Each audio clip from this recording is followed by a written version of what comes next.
उस रात जो हुआ उसने इस घर की किस्मत बदल दी। पॉटर अब वो नहीं रहा जो पहले था। उसने कहा था, मैं कभी गया ही नहीं। इंद्रकौर की चीख गले में ही अटक गई। गुरजस सिंह आगे बढ़े और बोले, पॉटर। लेकिन पॉटर ने उनकी तरफ देखा भी नहीं। वो बस खड़ा था, एकदम शांत, जैसे कोई जिंदा पुतला। राज ने डरते हुए उसका कंधा पकड़ा और कहा, भाई, क्या हुआ तुझे? पॉटर ने धीरे धीरे अपनी नजर राज की तरफ घुमाई और कहा, वो रो रही है। राज ने घबरा कर पूछा, कौन रो रही है? पॉटर ने आईने की तरफ इशारा किया।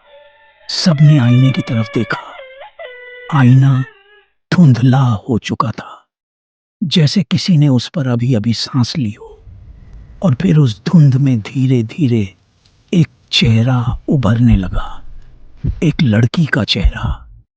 उसकी आंखें बंद थीं और होंठ कांप रहे थे, जैसे वो कुछ कहना चाहती हो।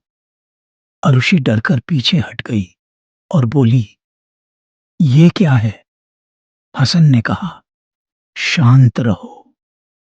लेकिन उसकी आवाज भी कांप रही थी। अचानक पूरे घर की लाइटें एक साथ बुझ गईं। चारों तरफ गहरा अंधेरा छा गया। बच्चे एक दूसरे से चिपक गए। इंद्रकौर ने गुरजस का हाथ पकड़ लिया। तभी अंधेरे में एक आवाज आई, धीमी और टूटी हुई आवाज, मुझे ढूंढो, मैं यहीं हूं, बहुत अकेली हूं। सरूर रोने लगी और हरजश ने उसे कसकर पकड़ लिया। गुरजस सिंह ने हिम्मत करके पूछा, कौन हो तुम? लेकिन कोई जवाब नहीं आया। सिर्फ एक सिसकी सुनाई दी और फिर सब कुछ शांत हो गया। कुछ देर बाद लाइटें वापस आ गईं। सबने एक दूसरे को देखा। पॉटर फर्श पर पड़ा था, बेहोश। इंद्रकौर तुरंत उसके पास गई और बोली, पॉटर बेटा, उठो। धीरे धीरे पॉटर की आंखें खुली। इस बार उसकी आंखें सामान्य थीं, लेकिन वो बहुत डरा हुआ था। उसने कहा, मां, वो लड़की मुझसे बात कर रही थी। उसने कहा कि उसे किसी ने यहां छोड़ दिया था। इंद्रकौर का चेहरा सफेद पड़ गया। अगले दिन गुरजस सिंह गांव के सबसे बुजुर्ग आदमी बाबा हरनाम सिंह के पास गए। उन्होंने उन्हें सारी बात बताई। बाबा हरनाम सिंह कुछ देर तक चुप रहे, फिर बोले, वो घर पहले किसी और का था। उनकी एक छोटी बेटी थी, जिसका नाम नूर था। एक रात वो उसी कमरे में गई और फिर कभी वापस नहीं आई। गुरजस ने पूछा, क्या हुआ उसे?